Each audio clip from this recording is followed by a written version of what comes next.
First John chapter 4 verse 18. There is no fear in love, but perfect love casteth out fear, because fear hath torment. He that feareth is not made perfect in love. Karamihan sa atin, ang dami nating kinatatakutan sa buhay.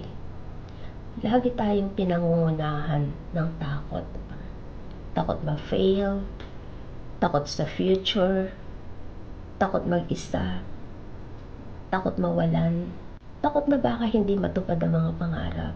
Minsan nga, hindi pa nangyayari ang isang bagay, napakarami na nating iniisip.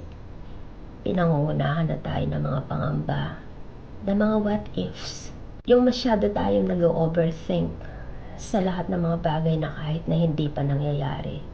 Kaya't kapag nangyari na, hindi tayo handa at kaagad tayong sumusuko. Sa totoo lang, tunay na nakakapagod ang mabuhay kapag laging takot yung kasama mo. Kapag lagi na lang takot ang nangunguna sa'yo. Kapag lagi na lang takot yung pinaniniwalaan mo.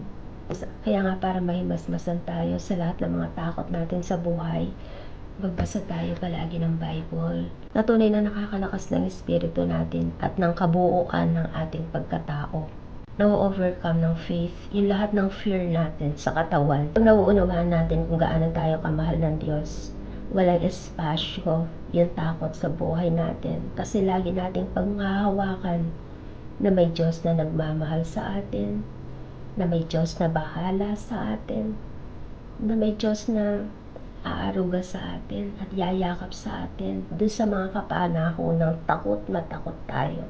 Hindi man natin alam ang mangyayari sa mga bawat bukas, pero alam nating Diyos ang may hawak ng ating buhay. Fear will always give you a reason to stop, but God's love gives you a reason to keep going.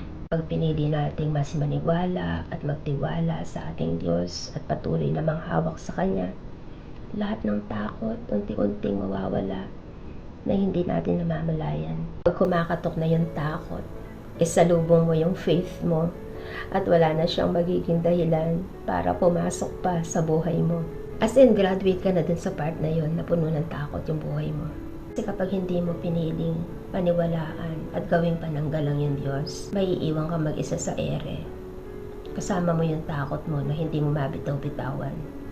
Gentle reminder, don't let fear write the next chapter of your life.